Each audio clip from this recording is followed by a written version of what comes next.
When we first discussed linear transformations, we were talking about transformations between Euclidean spaces, and in this context, linear transformations were the same as matrix transformations, and so we were representing all of them with matrices.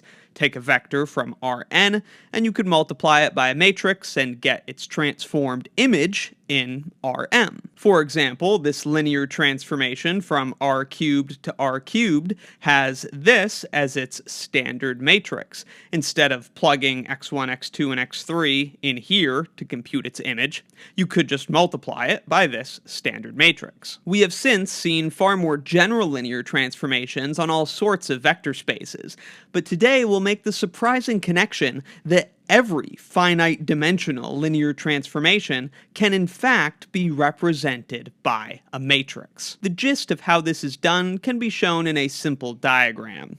We're going to let V be an n-dimensional vector space, W an m-dimensional vector space, and T is a linear transformation from V to W. We'll let BV be a basis for V, notice it has n vectors because V is n-dimensional, and we'll let BW be a basis for W. It has m vectors since W is m-dimensional. Then, for any vector v from the domain, we could put it through this transformation T, which would map it into its image in the codomain, which is T of v. Now, both the domain and the codomain have bases. We've got BV as a basis for V, and BW as a basis for W. So both V and its image, T of V, could be expressed as coordinate vectors relative to those bases. By expressing v as a coordinate vector with respect to the basis bv, and by expressing t of v as a coordinate vector with respect to the basis bw, we're representing these two vectors in Euclidean spaces. This would be in the space Rn, and this coordinate vector would be in the space Rm. And we know we can transform a vector from Rn into a vector in Rm by using a matrix. Indeed, if only we had a matrix A that we could multiply by V's coordinate vector that would take us to the image of V, that would give us another way to find the image of V using a matrix. Instead of just computing the transformation directly, we could write the coordinate vector for V relative to our basis, multiply that by this matrix A in order to get the coordinate vector of T of V with respect to the basis for W, and then based on the coordinate vector, we could write what the actual image of V is in that codomain space. So that's the idea. If we want to carry out a transformation using matrix multiplication instead of direct computation, we can transfer V into a coordinate vector, multiply that by the standard matrix, which is still the big mystery. How do we find that? But if we can find it, we multiply by that standard matrix, then we have the coordinate vector of the image in the codomain, and translate that coordinate vector to the image of V. So then our goal is to find this m by n matrix A, so that multiplying the coordinate vector V relative to the basis BV by this matrix A gets us to the coordinate vector for T of V with respect to that basis BW. We're going to call this critical equation equation star because we will refer back to it several times throughout the rest of this video. So how are we going to figure out what this matrix A is? Well, it does all come back to this equation. In this equation, multiplication by A maps V's coordinate vector relative to BV to T of V's coordinate vector relative to BW. And this equation has to hold for every vector in the domain V. It's not very useful if it only holds for one vector. It's got to hold for all of them. In that way, this matrix represents the whole linear transformation on all of those vectors. Now, indeed, if this equation has to hold for all vectors in the domain V, it certainly has to hold for the basis vectors in our basis BV. So then, from equation star, plugging in our n basis vectors for the domain V, we get this sequence of n equations. A must map the coordinate vector for V1 relative to the basis BV to the coordinate vector for T of V1 relative to the basis BW. A must map the coordinate vector for V2 relative to the basis BV to the coordinate vector for T of V2 relative to BW, and so on. But remember, these vectors on the left sides of these equations are the basis vectors. So the coordinate vector v1 relative to the basis bv is just 1, 0, 0, and so on, because v1 is the first vector in the basis. So its coordinates relative to that basis are just 1, which gives us the v1, and 0 of everything else. Similar, v2, that's the second vector in the basis, and so its coordinate vector is 0, and then 1, and then all zeros, and so on. The coordinate vector vn consists of all zeros until the nth component, which is 1.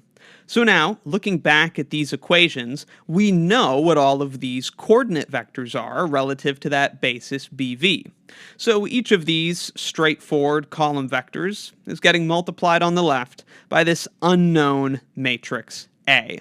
So let's focus on these left sides and see what that product is going to be when we multiply A by this coordinate vector, and when we multiply A by this coordinate vector, and so on. That looks like this. So we have our matrix A, which we do not know yet, on the left, and on the right it's getting multiplied by the coordinate vectors. When we multiply it by the coordinate vector for v1, since only the first component of v1 is non-zero, we see that if we do the multiplication, it's only going to be the entries that are in the first column of A, which get captured by that 1. Everything else is going to get hit with zeros, and so this product just produces the first column of this unknown matrix A. Similarly, when we multiply A by the coordinate vector for v2, if we do this multiplication, since everything except the second component of the coordinate vector is 0, it's only the second column, entries in the second column of A, that are going to get hit by that 1. Everything else is going to get hit with a 0, and so this product is just going to end up being the second column of the matrix A, and so on. When we multiply A by the coordinate vector for Vn, we're going to end up just with the nth column of A. So now we know what's on the left sides of each of these equations. On the left side of this one is just the first column of A. On the left side of the second equation is just the second column of A. On the left side of the nth equation is the nth column of A. And thus we have this sequence of more simple equations. The first column of A must equal the coordinate vector of t of v1 relative to bw. The second column of A must equal the coordinate vector of t of v2 relative to bw, and so on. In total, we see that the columns of this matrix A that represents the linear transformation are precisely the coordinate vectors of the images of the basis vectors of V relative to the basis of the codomain. So to construct this matrix that represents a linear transformation, we only have to find the images of the basis vectors. From that information, we can construct a matrix which represents the transformation, and if we like, we can then use matrix multiplication to enact the transformation. So that missing matrix A in equation star, the matrix A that we needed to find to complete our diagram to get from the coordinate vector V to the coordinate vector of its image, that matrix is this, the matrix whose columns are the coordinate vectors of the images of the basis vectors of V relative to the basis for the codomain. And this is called the matrix for T relative to the bases BV and BW, denoted like this, where you can see the basis of the codomain is second and the basis of the domain is first. Again, this is that matrix A in equation star, and so replacing matrix A in that equation with this notation, we get this new equation. The matrix for T relative to the bases BV and BW multiplied by the coordinate vector V relative to BV is going to send it to the coordinate vector for T of V relative to BW. Let's see an example of constructing a matrix for a linear transformation. We'll let T be the linear transformation from P1 to P2. Those are the vector spaces of polynomials up to degree 1 and up to degree 2, respectively. And this linear transformation is defined by this equation. It just takes a polynomial and maps it into that polynomial times x. Let's say we use the standard bases for the domain and codomain. So for P1, the standard basis contains 1 and x, and we're going to call that B1. For P2, the standard basis contains 1x and x squared, and we're going to call that basis B2. Now we know from our discussion that all we need to do to construct the matrix for this transformation relative to these bases is to find the images of the basis vectors for the domain under this transformation. So let's call that vector 1 v1, and we'll call x v2. We need to find the images of these vectors under the transformation. That's easy. Just plug them into the equation that defines t, and we get x and x squared. So these are the transformed images, and remember what we need to do is find the coordinate vector of the transformed images of the basis vectors.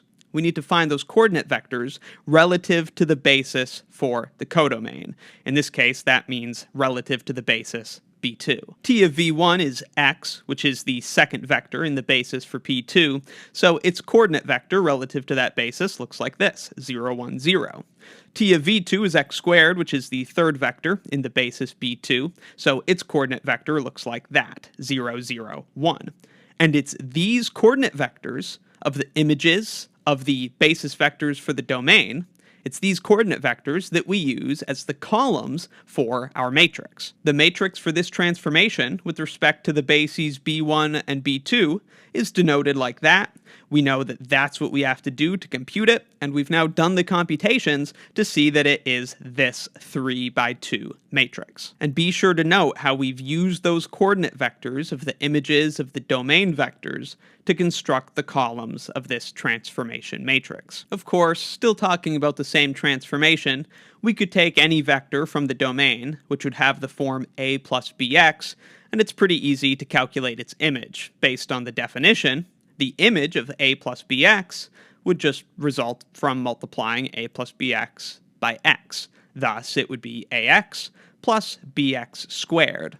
But let's see now how the matrix we just found could also be used to find this image. Instead of doing direct computation, we could write this arbitrary vector from the domain as its coordinate vector, multiply by the matrix for the transformation we just found to get the coordinate vector of its image, and then express that as an actual vector in the codomain. Letting v equals a plus bx be our arbitrary vector from the domain, we know that its coordinate vector, relative to the basis for P1, is just a, b. A is the constant, b is how much of x we need, so that is the coordinate vector.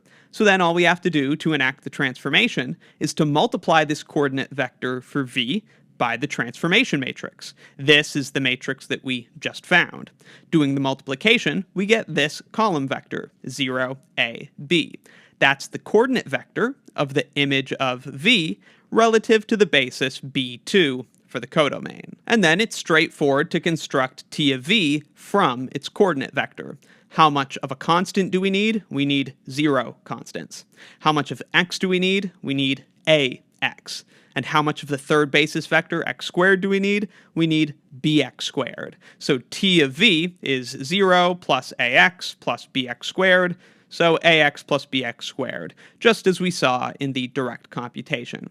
And so you see how this transformation matrix accomplishes the exact same thing. And of course, computers are very well suited for matrix multiplication, so when a linear transformation can be represented that way, it makes it very easy for computational purposes, which is one reason this theory would be useful. To finish, it's worth remembering that these matrices for transformations are computed relative to certain bases, and so indeed a linear transformation could have many matrix representations depending on the basis selected for the domain and for the codomain. For example, the linear transformation from r squared to r cubed, defined by this equation, has this as its standard matrix relative to the standard bases.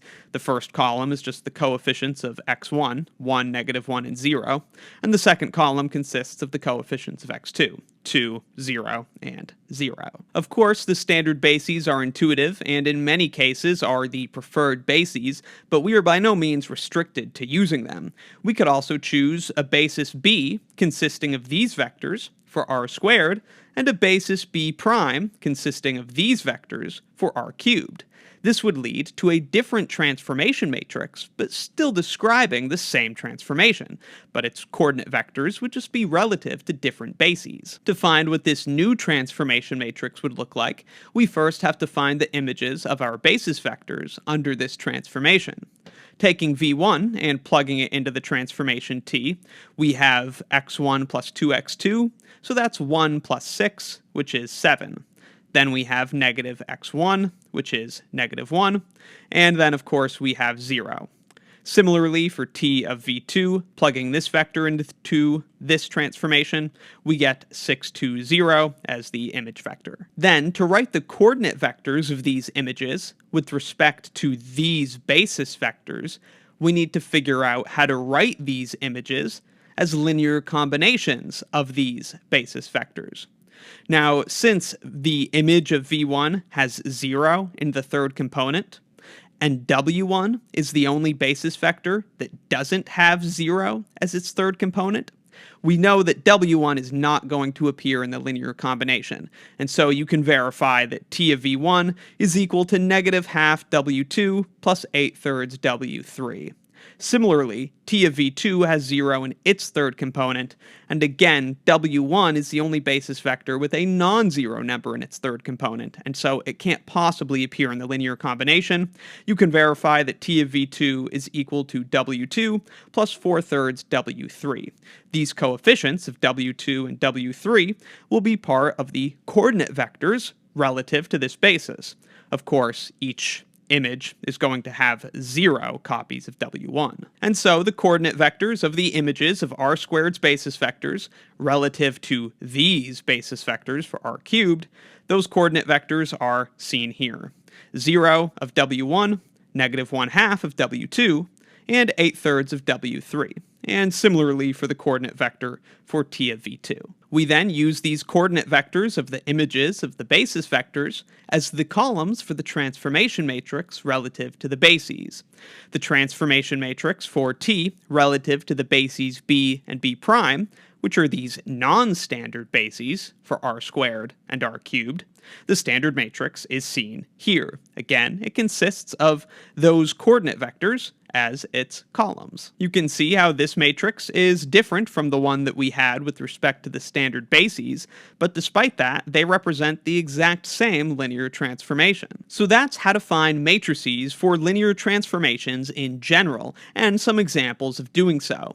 Let me know in the comments if you have any questions, and be sure to check out my linear algebra course and linear algebra exercises playlists in the description for more. If you find my videos helpful, please consider supporting what I do by joining Wrath of Math as a channel member. You can get early and exclusive access to additional videos and extra practice, and if you join at the premium tier or above, you can access the lecture notes used in this course. Thanks for watching.